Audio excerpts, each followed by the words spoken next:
ज्ञानेश्वरी पाठशाला। अब हम पढ़ रहे हैं functions of accounting.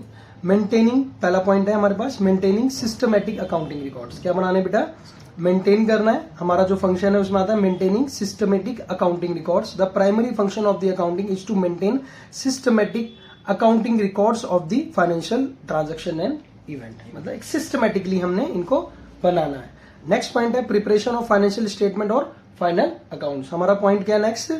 Financial statement और फाइनल अकाउंट्स कहते हैं, मतलब अंतिम खाते जो हमें अंत में बनाने पड़ते हैं। Financial statement are prepared at the end of the accounting period and includes income statement, क्या कहते हैं उसको? प्रॉफिट एंड लॉस अकाउंट भी कहते हैं। एंड पोजीशन स्टेटमेंट क्या कहते हैं? Balance sheet. क्या कहते हैं? Balance sheet. जैसे तुम्हारी मार्कशीट पोजीशन आ गई कि सर मेरी तो ये पोजीशन आई है, फर्स्ट डिवीजन आई है, सेकंड डिवीजन आई है, तो ऐसे ही हमारी इसकी भी क्या होती है? बिजनेस की बैलेंस शीट होती है जो पोजीशन बताती है बिजनेस की। कब? At the end of the accounting year. समझ आ रहा है? चलें, financial statement shows the financial performance that is profit earn और loss incurred during the accounting year, यानी कितना हमने प्रॉफिट और कितना लॉस पाया है ये बताएगा। And the financial position that is balance sheet as at the end of the accounting year. Both the statement are important for all the users for taking decision. ये सबके लिए इंपॉर्टेंट है, जो भी हमारे यूजर्स हैं उसके लिए ये दोनों चीजें, बोथ स्टेटमेंट क्या है? इंपॉर्टेंट है। समझ पा रहे हैं? क्या क्या क्या क्या आएगा बेटा? स्टेटमेंट यानी प्रॉफिट एंड लॉस अकाउंट और बैलेंस शीट, ये दोनों की दोनों हमारे लिए जो भी यूजर्स हैं उसके लिए मोस्ट इंपॉर्टेंट है। इसी से ही देख के वो पूरा चिट्ठा पता लगा लेगा कि उसकी पोजीशन क्या है। समझ पा रहे हैं? Meeting legal requirements, accounting records are accepted as evidence by the court of law. जो अकाउंटिंग रिकॉर्ड्स हैं वो कौन एक्सेप्ट करता है?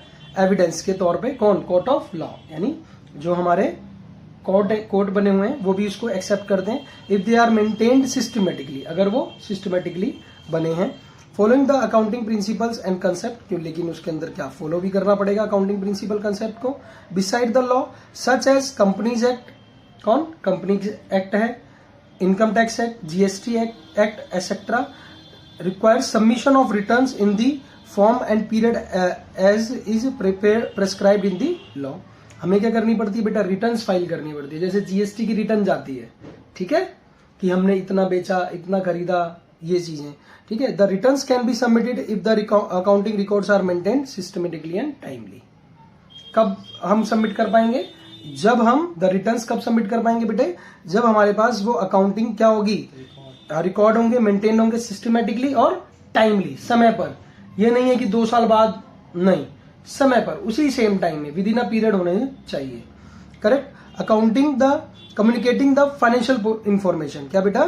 Communicating the financial information. फिर से वही आ गया, it is yet another function of the accounting to communicate the financial information to the users which may be internal users और external users such as management, banks, employees, government और authorities हो सकती हैं। ठीक है बेटा? ये कौन है? यूजर्स हैं। ठीक है। Assistance of management often requires financial information which is given by the accounting records which in turn help the management in the decision making. बताया बेटा, डिसीजन मेकिंग में काम आएगा। ठीक है। Accounting records should be maintain in such a manner that the asset owned are known. It will assist the management in protecting the asset and also exercising control। उसके ऊपर वो कंट्रोल भी कर सकते हैं और उनको मेंटेन रखेंगे तरीके से और प्रोटेक्ट भी करेंगे। करेक्ट? डाउट है कोई?